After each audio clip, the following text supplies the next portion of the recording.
Welcome back to the Movieman. Today, we're diving into the psychological thriller Run 2020 directed by Anish Chaganty. This intense, edge-of-your-seat film tells the chilling story of Chloe, a wheelchair-bound teenager, and her overprotective mother, Diane. What starts as a tale of care and love soon spirals into a harrowing fight for survival. Let's unravel every twist, uncover every dark secret, and break down that shocking ending. Grab some popcorn, because this is going to be a wild ride. The movie begins with a heartbreaking scene. Diane Sherman gives birth prematurely to a baby girl at the hospital.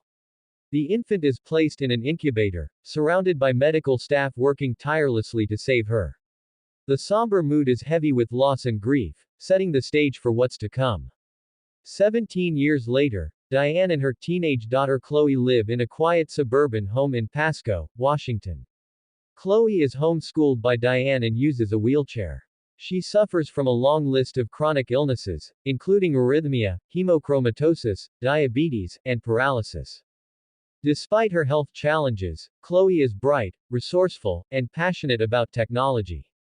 She's eagerly awaiting an acceptance letter from the University of Washington, which would mark her first step toward independence.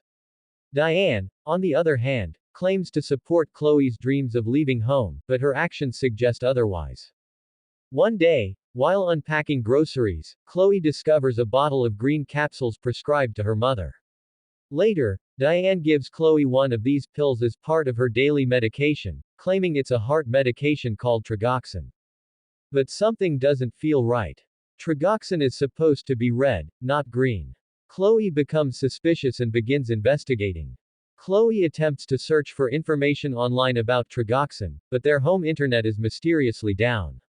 Diane's control over Chloe's environment is tightening. Desperate, Chloe dials a random stranger from their landline phone and asks him to look up the drug. He confirms her suspicions. Trigoxin is a red capsule used to treat heart conditions. So what are these green pills? Chloe seizes an opportunity to find answers. During a trip to the movies with Diane, she sneaks out and heads to a nearby pharmacy. The pharmacist reveals the horrifying truth. The green capsules are a muscle relaxant intended for dogs.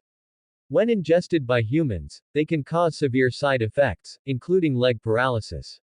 Chloe is shocked. Could Diane be poisoning her to keep her in a wheelchair? Just then, Chloe begins to have an asthma attack. Diane arrives, pretending to be concerned, and injects Chloe with a sedative. This moment marks the beginning of Diane's more overt and terrifying control. Chloe wakes up the next day locked in her bedroom. Diane has sabotaged the phones, disabled the internet, and even deactivated Chloe's motorized stair lift to ensure she can't escape. But Chloe is resourceful. She creates a makeshift pulley system to climb out of her window, risking injury to escape her mother's grip. Injured and struggling, Chloe flags down the mailman, who agrees to help her. But Diane arrives just in time. She sweet-talks the mailman at first, but when he refuses to let Chloe go, Diane resorts to violence, killing him off-screen and dragging Chloe back home. Chloe wakes up in the dark basement, chained to her wheelchair. It's here that she uncovers the truth about her life. In a box of old photos and documents, Chloe finds her college acceptance letter, hidden by Diane. But the most devastating discovery is a set of hospital records. Diane's real daughter died just 2 hours after birth. Chloe, who was kidnapped from the hospital, isn't Diane's biological child. This revelation is a turning point. Chloe realizes Diane has been fabricating her illnesses her entire life, a condition known as factitious disorder imposed on another. Diane enters the basement, pretending to want a fresh start. But her sinister intentions become clear when she begins preparing a neurotoxic substance to inject Chloe with. Chloe outsmarts Diane by drinking a bottle of organophosphate poison, forcing Diane to take her to the hospital. At the hospital, Chloe is alive but weak, intubated, and unable to speak. Diane knows the truth is about to come out and creates a diversion to kidnap Chloe once again. As Diane wheels Chloe out, Chloe moves her feet, proving she's not completely paralyzed. This small but powerful act delays Diane's escape, allowing hospital security to intervene. Diane pulls a gun, but the authorities shoot her. She falls down a flight of stairs, marking the end of her reign of control. The film jumps ahead 7 years.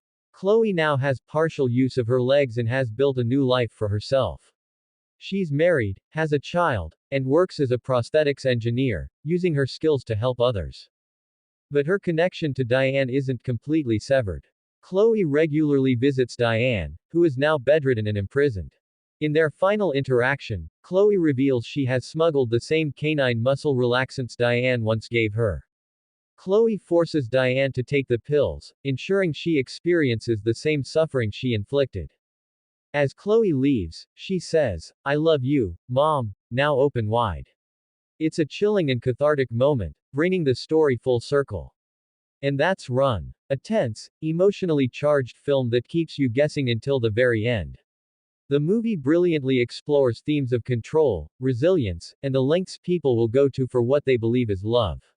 What did you think of Chloe's Revenge? Was it justified? Let us know in the comments below. Don't forget to like, subscribe, and hit the